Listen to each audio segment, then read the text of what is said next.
It's 12 o'clock in Frisco, Texas, and it's time for Smoker Broker Radio with Robert Mesh, a.k.a. the Smoker Broker. Robert is the owner of Small World Realty and has employed hundreds of real estate agents in his 17-year career. He has instructed and mentored over 10,000 real estate agents at the highly acclaimed Champions School of Real Estate and is considered an expert in Texas residential realty. Robert is also an advocate of true entrepreneurial spirit and has helped many to transition from corporate America into the world of self-employment. And now live from the studio to your world, the Smoker Broker. Hey, welcome to Smoker Broker. I'm Robert Mesh, and I'm the guy they call Smoker Broker. Happy Thursday. Happy allergies. Happy horrible allergies, especially if you're in Texas. I've just spent the entire morning doing what my wife calls snarfing. Like that. She loves that. That's her favorite thing that I do. And when I say favorite, I mean it is not. She hates it. I can't stand it. And there's no cure for it. Our viewership just plummet just now. Or did it go up? They're like, I too have that problem. Today, we will be talking about allergies. Probably have a light bulb. I mean, it's amazing how many people that are truly affected by allergies, because it literally, I feel it's like 80% of the population these days that have some type. And when I meet someone who doesn't have any type of allergies, I'm like amazed by it. I'm like, how? I mean, how do you function without having to take Zyrtec or Zylol or whatever the hell that stuff is? Zylol, yeah. You have it too, don't you? You awful. Yeah, Allegra seems to have it under control. Smoker Broker Radio, sponsored today by Zylol. If you need,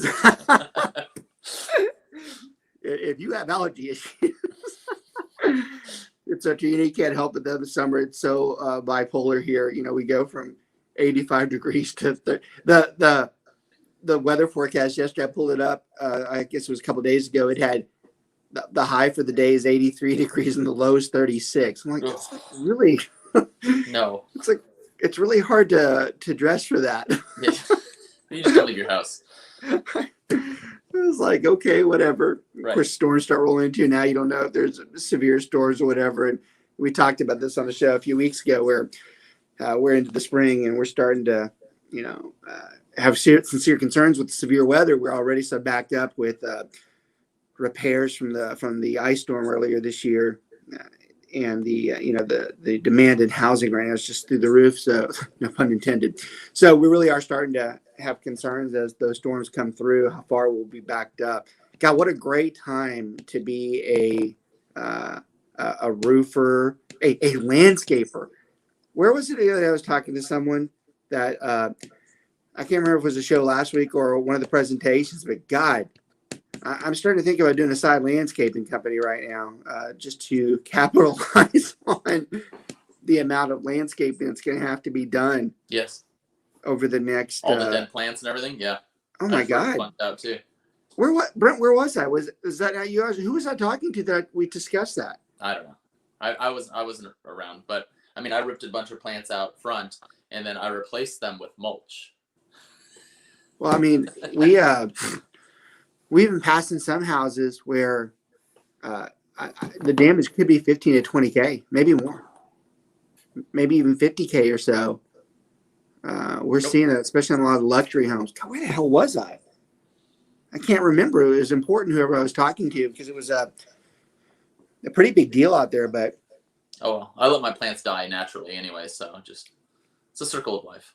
Well, that's what I was surprised by. We don't have any care for those things at all, and they've made it this long. I'm like, how the hell did that get them? Right. I'm like, of all the things we've done to it, that's what got them. 4 or 5 days of artificial Christmas below zero.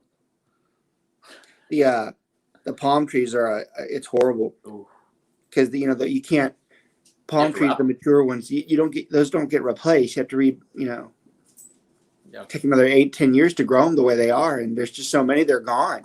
Yeah. So we've had a few clients that are asking about it too. Those of you out there, sellers that are concerned about it, you're not the only one. You're in a really big group of people. We probably, not that would be an interesting show, but it would be interesting to have an arborist on the show and hear what they have to say. Well, a lot of people, even Richa says that she recommends having an arborist come out now. before you close if you've got a lot of trees on the property and have them inspect to make sure those. Well, that's why I said it. I mean, I'm really the discussions come up a few times over the last few weeks, and I'm starting to wonder whether we have so many people out there that don't know a damn thing about trees that maybe we should have someone on. That would be a pretty boring show. I was gonna say. I mean, honestly, I can't think of anything else. I'd be like, today's an arborist. Good times. On NPR. Hell, that's even more boring than NPR itself is to have a show about arborists in there. I'll tell you, good shows are interested, with what things, good stuff that's going on. It's great that we're back to planning our barbecue stuff again. I think we've got at least 3 or 4 events on the books, and man, that's good. It's good because that's one of the only outlets we have, and it's nice to be able to get back and do that stuff. We still have this battle, whether you should have the mask on or whether you should have the mask off these days, and it's still nasty too. Still ugly comments from some people if you don't have a mask, Nicole there. Thank you, Nicole. I was about to have a stroke. It was my Ignite presentation. God, I was like, hey, Nicole, at least I did say it was somebody important, right? I was like, there was someone important I talked to the other day. Yes, in my Ignite class, we discussed the horribleness that we're seeing with the amount of landscaping that is outright, or is that it's ruined all across the state of Texas. And it really does make you consider whether you should be in the landscaping business right now. That's funny. I need to talk to my old buddy there who sold his landscaping business. I ought to ask him, hey, is there any arounds on that? Because there's got to be some money that's just floated. Those guys can be backed up for months. Mm-hmm. I don't see them being repaired at all or being replenished at all on that type of stuff. That's why I planted my artificial Christmas tree in the front yard. That's why from a real estate perspective, that's why a lot of people have moved to the fake AstroTurf grass. Yep, I got some. That just awkwardly does not look like fake grass. It really looks real. Yeah. And, fun fact, my dog likes to eat it. It's like Dina's dumb cats. They're always sitting there eating the plastic plants, and I'm like, and then they're sitting there throwing up all day. I'm like, how stupid is that? Every time Dina says the animal has intelligence, I'm like, that animal is eating plastic right now. So, yeah, there can't be too much intelligence to that thing. It's hilarious too. It'll start digging away at it, and I just sit there and stare. And I know I should stop, but I don't. I'm just like, you'll learn the hard way about that, my friend. So stupid. This episode of Smoker Broker brought to you by the SMF by Petco. Those of you who think we're just ad-libbing in the beginning, we are, but we also did intentionally because we don't just like to go straight into the show talking about the topic. We like to have an intro to what's going on and what we're dealing with, and we do like to have fun with it. We don't like just to go straight to blah. Here we go, real estate. You have to make real estate interesting to some extent. Make real estate fun again. In all honesty, today the show it's a good conversation to have because the show is probably one of the most important ones that we do, one of the most difficult ones that we do. So for agents that are learning, it's like, hey, this is great. But for the general watcher that's out there, like, God, this sucks. This is going to be boring. So you got to talk about something that is interesting in there. I joke when I say the show sucks. The show really never sucks. We always have material on there that's absolutely relevant to the general real estate world. And like I said, this one, by far, this is probably one of the ones that should be watched by everybody because they just don't get it. Hell, even the veteran agents, so bad with this, so bad with understanding this document we're about to talk about. So for those new agents, this can be outstanding. For those of you that are like 2 to 5 year agents, it's going to be just as good too. And honestly, for those of you that have been doing it for a long time and still haven't learned this, you should shame yourself and watch the show. So we're gonna get right into that. Let's go ahead. Let's do the sponsors while we're at it, and then we'll go ahead and have a real good conversation today about the addendum for sale of buyer. Basically, talking about buyer contingencies today, which are just nasty. And it's ironic we're talking about buyer contingencies in this market because you should not be having any type of contingency. But the reason why I'm going to do it is that I find now there's more of a need to have this show because you have agents who are hinting at doing it. So not only do we get to where like, well, you really shouldn't be doing it, but then they're like, well, I don't understand it. I'm like, well, damn, that's a 2 double negative. Maybe if you understood it, you wouldn't have asked for it in the first place. So I'm like, maybe we should have the show today. So this could be the shortest show in history. You could just say contingencies. Don't do it. The end. Well, that show can be quick. Listing presentations show can be quick because all you have to do on a listing presentation show is really say, this is how much it's going to cost to sell the house, and this is how much we think we can sell it for. We hope you consider us. Yeah. Because that really is the whole. You want to talk about the hypocrisy of the listing presentation? That's really what it is. All right, Brent, hit him with those sponsors. All right. Out there for We're going to go out of order today. The first sponsor is Mr. Greg Holdberg with Liberator Health Insurance. Your simple solution to affordable healthcare is here. Join the Liberator movement and take control of your healthcare. Customize your healthcare plan to fit your healthcare and budget needs. Use any doctor or hospital without a penalty. Teledoc is included in all plans. Save 40 to 60% on your premiums. The Liberator Deal of the Week, a small business group of 4 young professionals got great coverage for $680 per month for the group. As an independent agency, Liberator is committed to transforming healthcare in Texas through innovative healthcare plans that are affordable and rich in benefits. For more information and to get a quick quote, call or text Greg Holdberg, independent health insurance broker, at 214-886-4688 or visit them at liberatorhealthinsurance.com. Our second is Mr. Martin Cooley with BPG Inspections. He is our go-to home inspector. We, of course, always give our clients a number of inspectors to choose from, but Martin is the inspector that we prefer. He is always on time or early, finishes in a timely manner, gets the report to you the same day, and all reports are color-coded. Red for serious issues and blue for minor things to look at. It makes it very easy for those of us looking over other agents to make sure everything is done very efficiently. You can always book him at bpginspections.com or reach him at 817-401-3240. And our last, but not least sponsor is Mr. George DiGianni, who has probably one of the greatest voices ever, so I'll let him just say it better than I can. He does. Hi, this is George DiGianni. Did you know in 2018 there were 120,000 realtors in Texas? That's the most Texas realtor population they've ever seen. 2 years later, 2020, there are now 140,000 realtors in Texas. Have you taken time to consider what sets you apart from all of your other competitors? Why should a prospect choose you? Well, I'm the only mortgage lender that will help you excel beyond your current level of success by incorporating both my Harvard academic knowledge and my 29 years of business prowess in a consultative session that is free to you. I will impart my knowledge about the business fundamentals you may not have been exposed to in the past. How do we do this? Get in touch with me today, George at sublimefinancial.com. Yeah, he does. He has a good radio voice, maybe because he was on the radio for a long time. Great radio voice, great guy, smart guy, direct and blunt. I like that. I don't. Some people aren't able to handle people who are more blunt, but you learn to respect those people because they're telling you the truth, and they're usually the more competent ones out there because they really are trying to direct the message.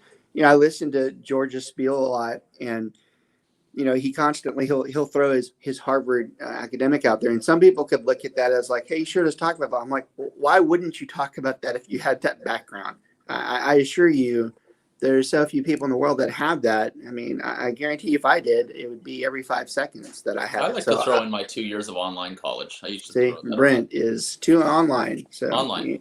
He did. Which is funny considering you pointed the wrong way. And you're talking about my it's education. because the camera's inverted. You don't need a Harvard degree for the camera. You actually have to have inversion in your eyes. No, don't do that.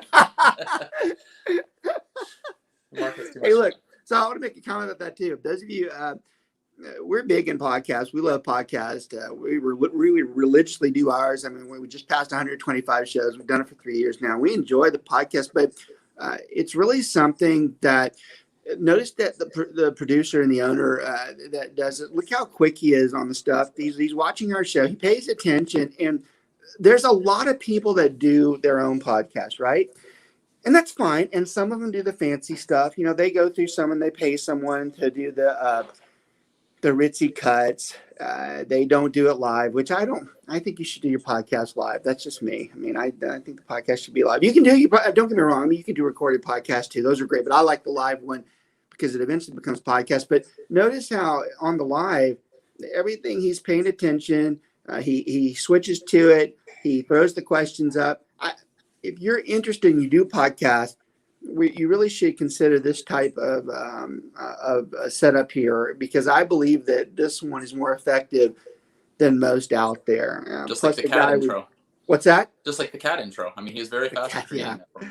Well, I mean, you talk about that, but the guy that runs it is just a super guy. First of all, he's a smart guy, and he's personable, and he tries to make these things as good as they can be, and I love it. I just think it's great, and I always want to point that out when I see stuff like that. Even though, ironically, we were just talking before the show that he fell asleep on one of his own ones a while back on one he was listening to, not a show, a live show. Oh. But I was laughing, going, he's never done that on ours, so No, that we know. right.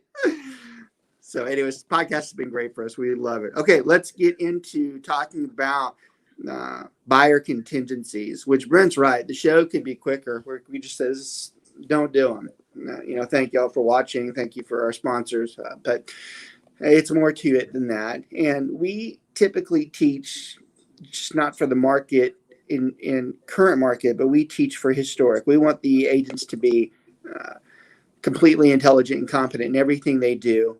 You can't just understand the current market and be a real estate professional, because the questions come up that are from past and for about future. So if you don't know how to really do this, then what good are you in responding in the moment? And this is a problem that a lot of agents have, where they get into a market and the market might be like that for 2 or 3 years, and they don't ever experience the other side of it. So you can have someone who's been a realtor for 2 or 3 years, and you're like, oh, that person's experienced. I'd be like, yeah, that person hasn't been in a buyer's market.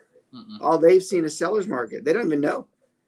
They don't even know what happens when we have a house sitting, how to deal with a seller, which probably is one of our most difficult traits to learn, is how to handle a seller and their objections when their house isn't selling. It's almost like what we consider our dogfighting skills.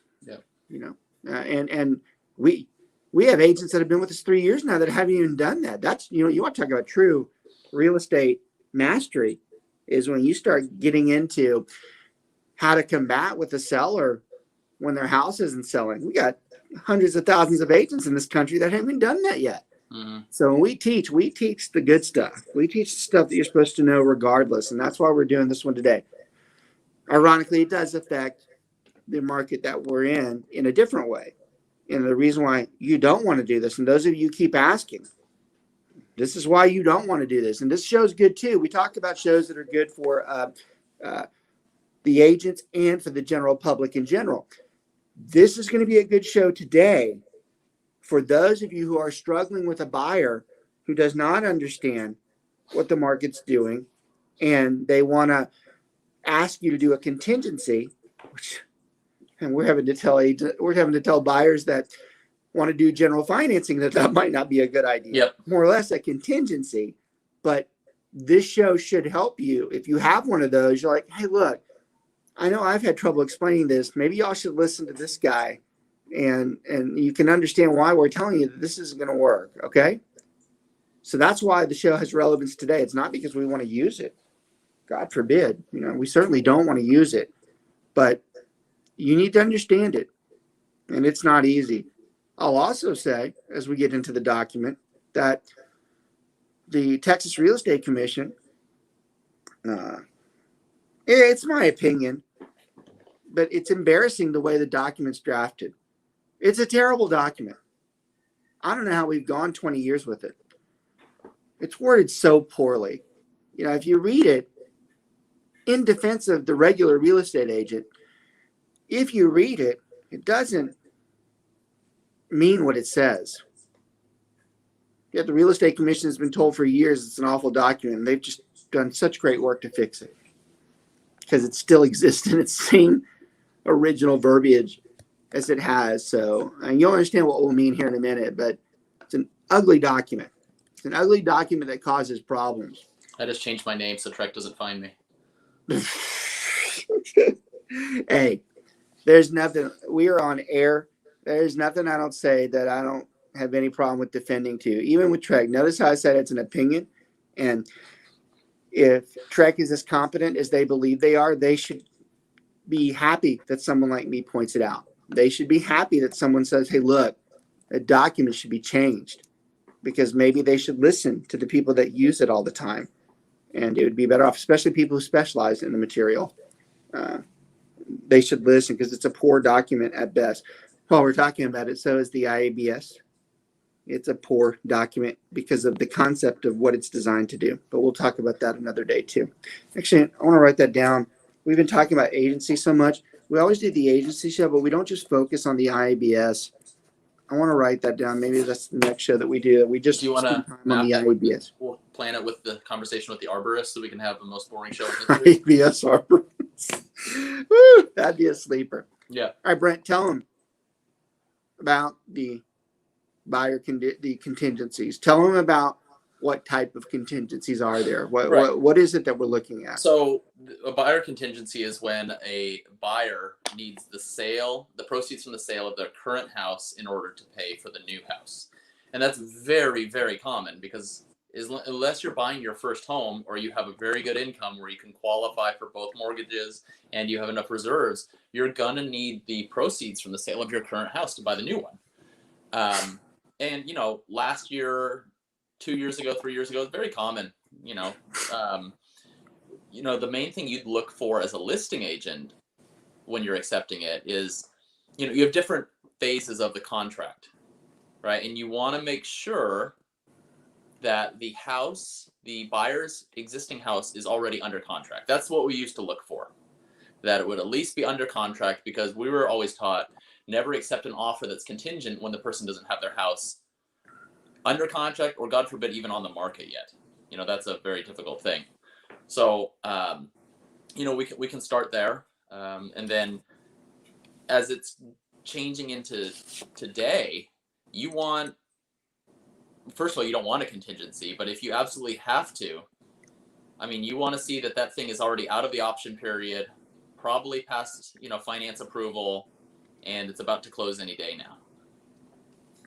What else might you want on that contingency if you want it to actually go through? As a listing agent, you're going to want to see them put extra money down to waive their contingency if they need to. You want to see a big earnest money in there, and you want to have enough time between the close of their house and the close of the new one. I'd even go as far as to say non-refundable earnest money. Yeah. We recently did one. Hypocritically, we're doing a show on don't do contingencies, and we just did one. But it's in the spirit of the show. We told everybody, no, we're not doing that. In fact, we said that's a stupid suggestion. Said that to the other agent, who I actually am very fond of, I like. And he came back and he was like, well, what if we do 75,000 over the list, and we give you 40,000, and we just say right now, if we don't make it, it's yours. I'd take that risk. Told my seller that, and he's like, I'm okay. Yeah. Even if they back out, I'll take the 40,000. I'll take the 40, and because they know it'll sell again. Now, look, most people don't have that means, so that doesn't come up as much. But there was an exception as to why somebody would do it. Yep. Awkward, but they did it. All right, so Brent gave you the idea of what the contingency does. Let's start talking about the nasty issues with the document and what it says first. It's funny, we're talking to Mark about the new process that Streamline's going to be doing. That would be good today, to be able to have the doc and push it through. But we don't need it. But that would have been cool to have the document so we could actually go through. But the document is so nasty and so simplistic that we really don't need to have it up. It's the addendum for sale of other property by buyer. That's what it's called. That's another thing I love about Trek, their names. Can y'all just put buyer contingency on? Did you really have to say addendum for sale of other property by buyer? It's an actual name of a document. So this document's awful. And here's the number one thing. First takeaway of the show. The document, the problem that most people have is that they deem it to be they think that they can kick a listing agent thinks that if they get this document signed, so they take a contract by a buyer who says they're contingent on the sale of their house. So the listing agent keeps showing the house to get other offers because they're still not so sure on this one. So they try to get other offers. And this is where the confusion comes in. The takeaway becomes that there are many agents that believe if you sign the addendum for sale of property by a buyer or whatever, or buyer contingency, I can't even remember the damn thing. If you sign it and you get another offer, it means that they think that it means you can kick the original buyer out. Now, this is complicated by our great friends at the boards and the MLSs, because the MLSs categorize on one of their listing notifications that are status notifications that they call it an active kickout. And it is applied to this type of situation. Well, kickout in its simplistic form means just that they think it means that they can kick the original buyer out. And that is not what it means. In fact, it's not even close to what it means. In fact, it's the opposite of what it means. It's illegal, isn't it here? No, it's not. The kickout? Yeah. There is such, the kickout is legit. But it's the way it's worded. It's the buyer who kicks themselves out. The original buyer, not the seller. Because here's the thing. And this is the most important part about this. You know, we've joked around a lot today, but this is the most important part of this particular episode because it trends the rest of the show and everything revolves around it. When you commit to this type of contingency as a seller, you're bound to that contract. You signed a contract that says you're willing to sell your house to this buyer who has to sell their house. You agreed to it. But this is where the document gets tricky.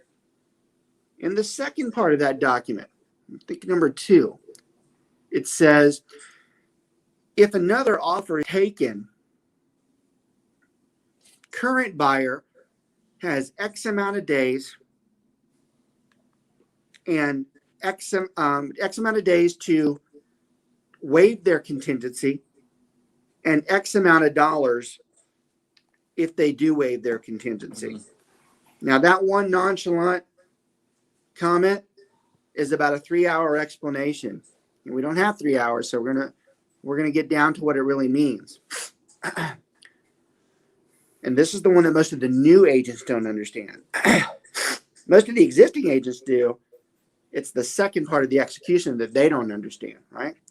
So when we say waive a contingency, so if you're a new agent, your seller agreed to a buyer contingency, and another offer comes in,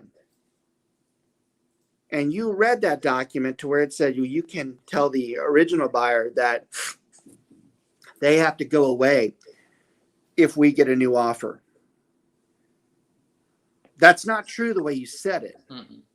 It could be true, but it's not the way you said it. The truth is, it's the original buyer who is now faced with the decision that do they want to continue forward with this contract?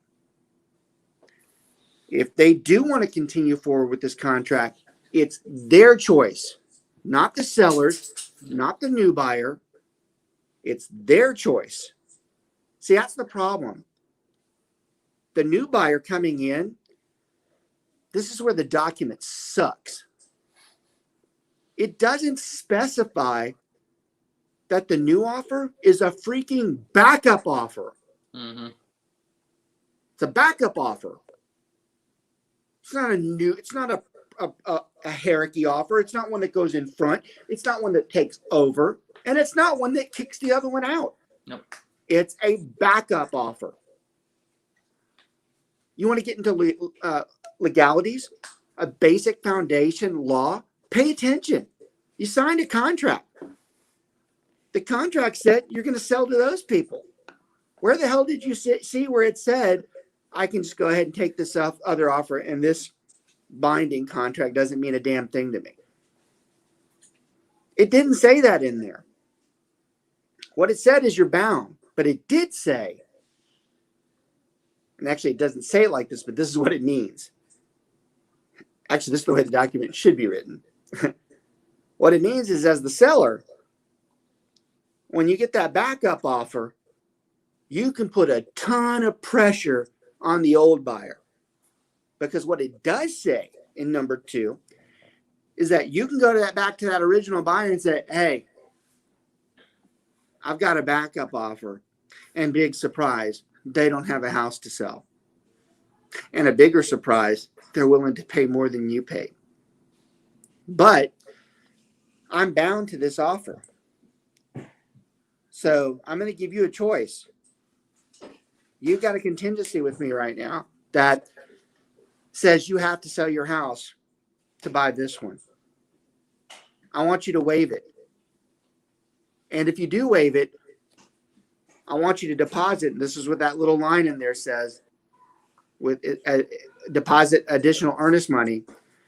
I want you to deposit X amount on top of the original earnest money you already put down. So let's say the original earnest is $5,000. We're telling that buyer, the original one, we want you to waive your contingency. So the contract is yours. It's yours to keep. It's your decision. But we can force you to waive the contingency. So we want you to waive it. And if you're going to waive it, we want you to put another $5,000 down.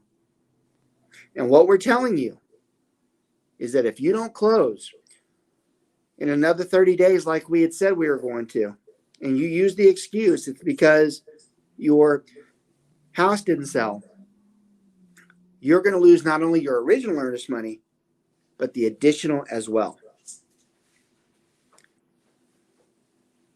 The original buyer takes this information in, and now they have to make a decision. Their option, they can actually back out of the contract now and get their original earnest money back. They can forfeit, move forward, and say, you know what? I'm not 100% sure my house is going to sell.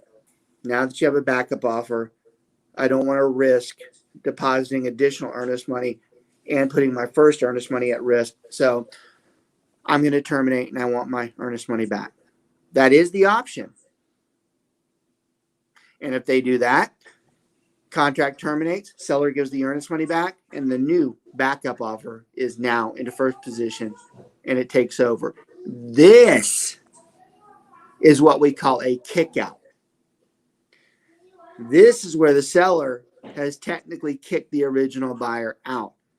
But the document sucks in the fact that it's really the buyer that kicked themselves out, not the seller. Like a poison pill. It is. Now, the embarrassing thing is how many existing agents do not understand that. It's amazing when you have a newer agent that's the listing agent and they call up and tell you, hey, we got another offer, so we're gonna have to kick you guys out. Thanks for playing. I've actually had agents over the years, I can't even count, that have called me saying, hey, thank you for your offer, but we got a new one. And as you know, the contract says you have to waive your contingency. I'm like, you idiot. That's not what it says. It's not even close to what it says. In fact, you're making it to where this is a litigious event the way you said it. Because my guess is you already told your seller that's how this works. Yep. You know, y'all, we've talked about a lot of shows where we talk about our darkest, worst moments in real estate. They almost always center around the agent making it worse. And this is one of them. The agent not understanding this process.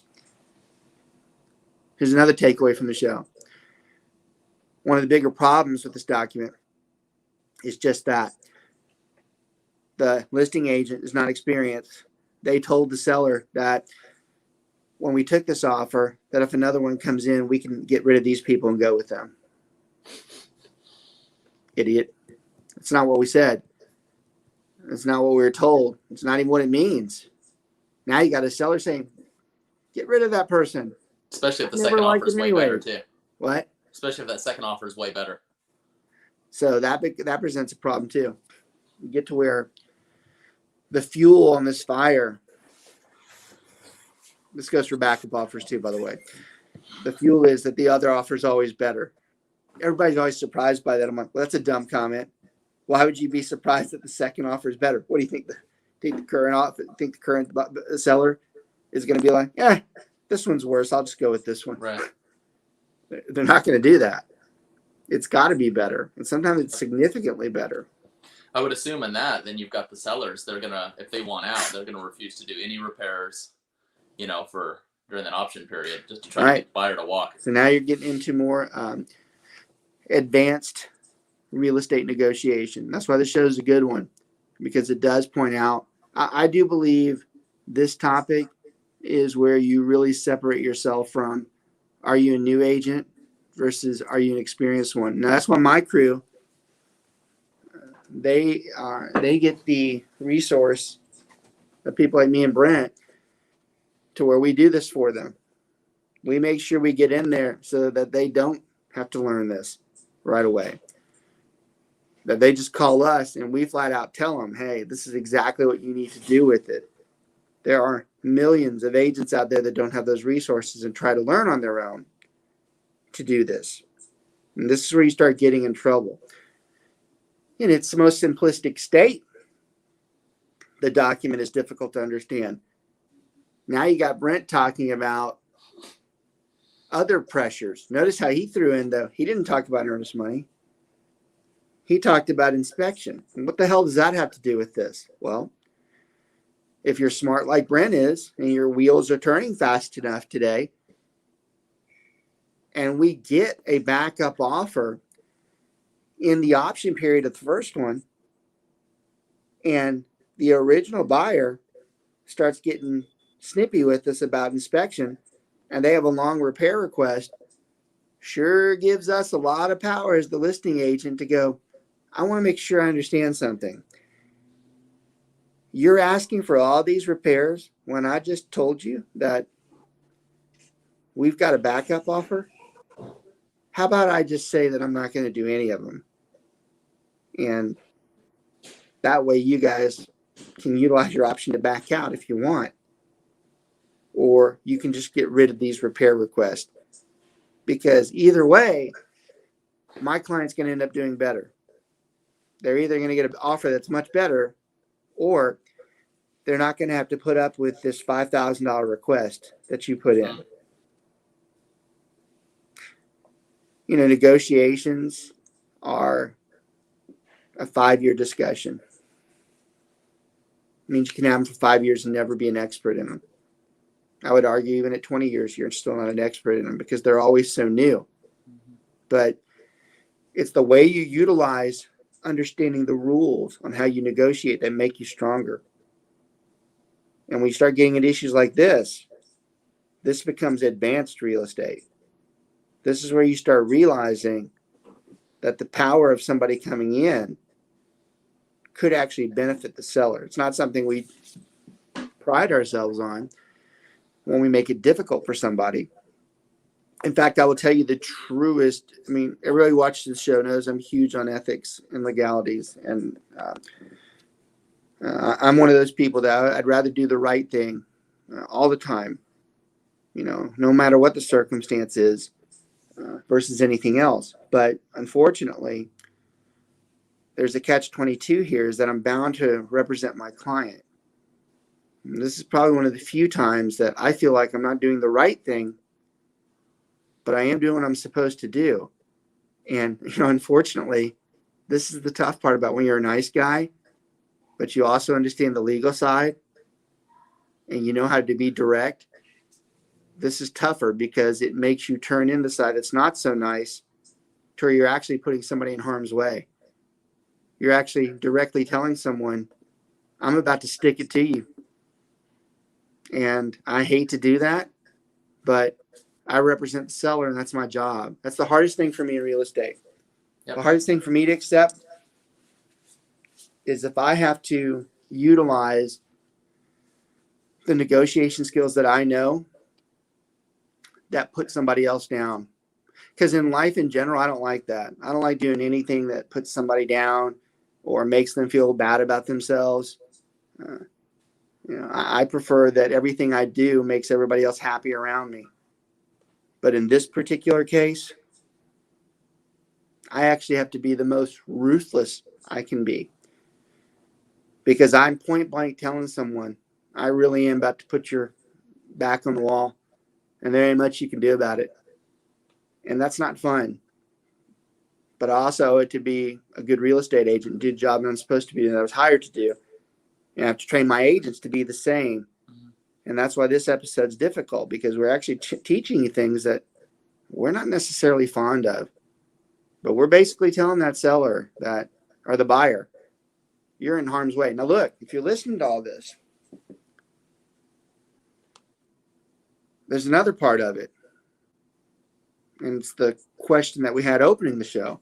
Why would we do this? And there's goods and bads to it, but I'm going to tell you right now, at a minimum, you have to tell your seller that we're having to wait to sell for this person to sell their house. And that's a risk. And what that also means is that that seller or that buyer could have asked us to close in 2 months, and they get to day 59 and their house doesn't close, and they can back out and get their earnest money, and we just lost 2 months. Mm-hmm. That's one danger to this. Actually, it's probably not, because the value went up a ton in 2 months. They're probably going to make more money. So we're talking historically, right? Yeah. So then you got the buyer. Now, this is the one that I don't like. And this is advanced real estate too. You have to tell that buyer when they do this that they're in harm's way.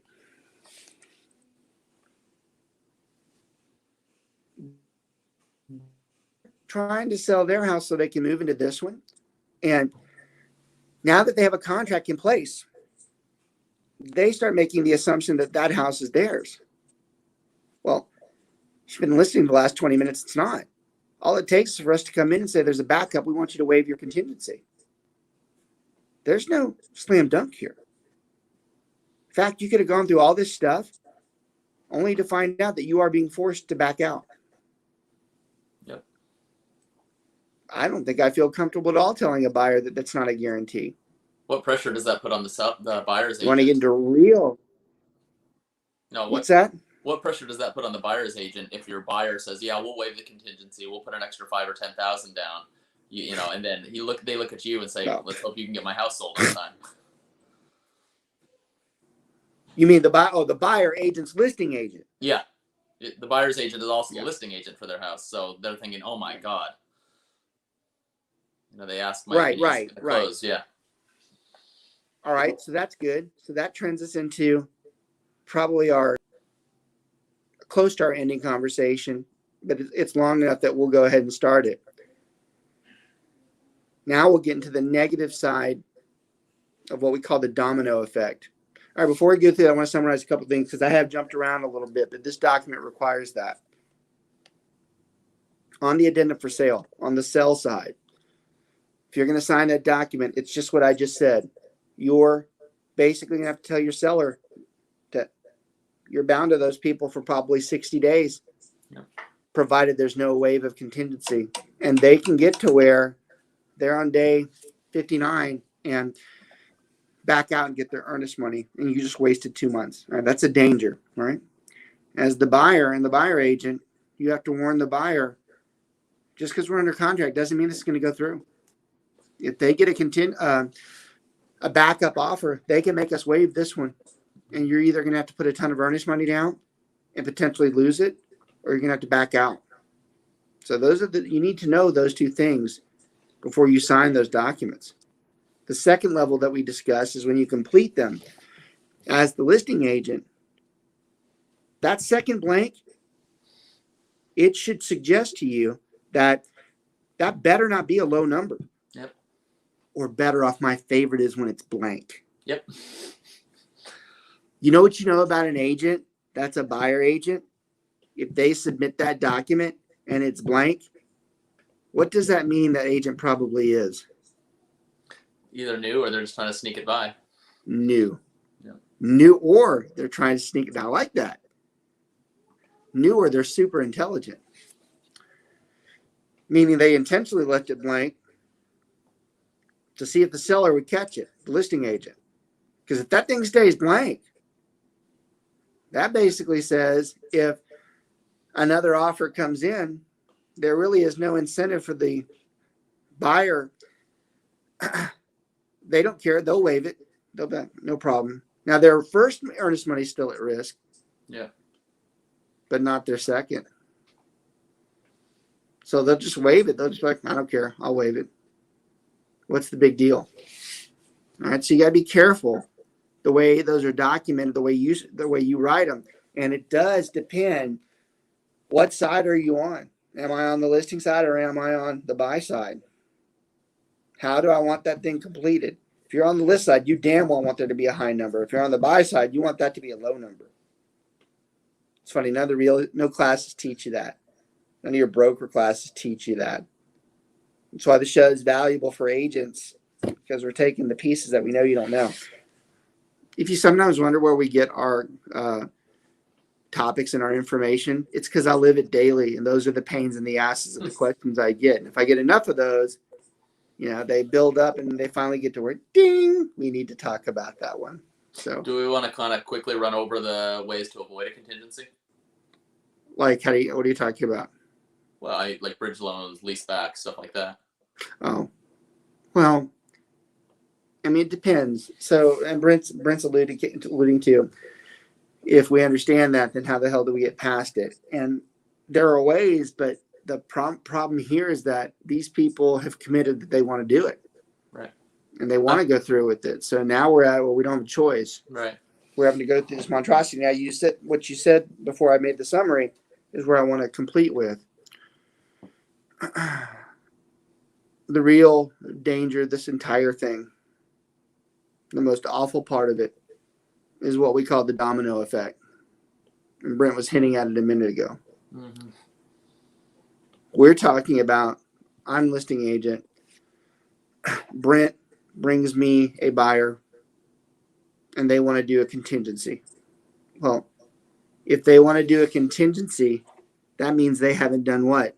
Sold their own house. They haven't sold their house.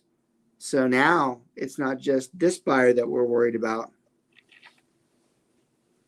It's their buyer too. What happens if their buyer has to sell their house? So this becomes a domino effect. Y'all watched some of my shows in recent years where I've talked about 3% of my days are the worst days ever. This is one of them. When you're a part of the domino, and there ain't nothing worse than being the lead domino. Because if you're the lead domino, that means you have to take shit from every single person that's behind you. Because they're mad at you. Because here's what happens. Let's say you're the recent one, the last one, and you agree to this contract. And then you find out with a nasty call that the first domino, you're the fifth one, just said that, hey, we're not going to be able to sell our house, so we're out.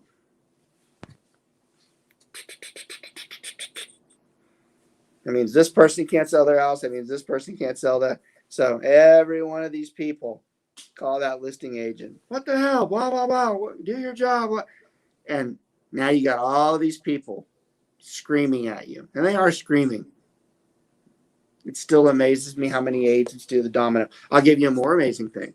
It still amazes me how many agents take this document as a seller and they sign off on it and they didn't even ask if the house is under contract. Yep. Y'all, we joke about being new because it can be tough and we make fun of it. But there's nothing funny about this process of being new and not understanding it, because this is real. This happens. And if you don't know these things, you're screwed. No, I mean, as an agent too, you should be checking the MLS also to make sure that their current house is actively showed as pending. You know how much trouble you can get in if the seller finds out that the person's buying their house, that you didn't clarify who's buying their house if somebody else is? How stupid do you think you look? Yep. If you end up having to tell seller where guy 5 did this. Who the hell is guy 5? Who's 4? Well, and one little side note that you've always taught our team is whenever you get an offer as a listing agent, you are to ask them in writing, hey, I just want to make sure, is this contingent? Do you have to sell? Because you didn't send me a contingency letter, but we want to make sure that you're confirming, because I'm sure you've seen it a bunch of times where they are contingent, they just don't include the contingencies. Yeah, the checklists are crucial in any division or group, because in ours, and it's private information, those are my bad beats. Everything in my checklist are things that I caught on to. I'm like, wish I'd known that. Wish I'd asked that question before I got into this. See, my guys benefit from my unpleasantness. They benefit from the things that I had to go through. And when they see that on that checklist, it's so nonchalant. Well, I need to ask that. They probably don't know that I almost had a heart attack, and at age 34, because I didn't understand that. So it's amazing how nonchalant it is for them. I'm like, yeah, if you only knew why that's there, you'd be more appreciative of it, because it's an awful scenario to be in. We can talk about this for a lot longer, as in any topic that we do, but here's the bottom line. And this is what made this entire past 45 minutes really kind of hypocritical, but valuable, because you still have to know it. You shouldn't be doing any type of contingency right now. There are way too many buyers out there that don't have contingencies. Why would you go with one that does? And as a buyer agent, why the hell would you offer the contingency unless you're prepared to do what I told you to do at the beginning of the show, which is where you're prepared to offer some sick amount above to make it acceptable of what you're proposing. It's too easy to get a 6-week lease back for your seller right now. Yeah. There's just so many other things that you can do. Why that one? Yeah. I think we've only done 2, and I was one of them this past 6 months. I just don't think it's a good idea, I don't like contingencies. I don't think anybody likes them. And the best practice is to stay away from them. But if you have to do it, at least now you're a little bit more up to date.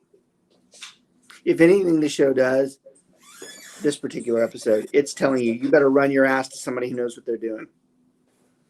This is not a document you complete on your own the first time, ever, no matter who you're with. So there's nothing that's pleasant about it. It causes some of our biggest fights, but it is something that you should expertise in. So, all right. I love like I said, not the most glamorous show, not the most rah show, but damn well the content. I promise you, most of you, especially if you're new, you didn't understand that. You didn't know it. Everybody knows you can always give me a shout if you want to. I'll talk to you about this stuff. We're always looking to bring on new agents. We're always looking to people who need more support, people who need the hand-holding. These are the things that we do day to day, and that's why we go to joinswr.com. It tells you everything that we do to make it more convenient as a real estate agent. We're biased towards it because we run it, but we also genuinely believe it's the best setup that you can have out there for a certain group of people. The people that are in that mix, the people that work or have stay-at-home mom, dads, there is a light for you, and there is a place where you can actually do real estate and do it well, just like anybody else. And that's why we go through these things, to show you that you don't have to be in person and working 60 hours a week. So go to joinswr.com. More importantly, tell your friends that you think are interested to go to joinswr.com. It amazes me how many friends I have that telling me that they had a friend that was looking at that. We do specialize in placing people. So you should pass that on too. Brent, any other thoughts before we head on out? No, I mean, this market is a totally different thing. I mean, if you were watching this video a year from now, maybe the market's completely shifted in a different direction. So actually, I will make that clarification. All of our videos are on archive. You watch this one next June, it might be very different. We'll still be here. All right. What's that? We'll still be here. We'll still be here. Yeah, not going anywhere. That's for damn sure. Y'all, I want to thank y'all, as always, appreciate you watching. Pass the show on to those that need it, especially this one. Any new agents, especially those of us on our team, pass it on. Say, you should have watched this one. This is one that we struggle with quite a bit. I will also tell you, if you're on my team, if you call me about this document, you'll get a very brash. Have you actually watched the tutorial and have you watched the shows that we've discussed on this topic? Because we've talked to her blue in the face about how to do this, yet here you are and you don't even have the faintest idea how to do it. So that's why everyone reaches out to me then. It's my pleasant side that I think people enjoy more than anything. Y'all, thanks for watching. We'll catch up with y'all next week. Is there anything special next week? We should be good to go. The schedule's about to get really busy, so I have to hesitate when I'm looking at dates, but we'll be good to go next week. Looking forward for another topic with you guys. See y'all next week.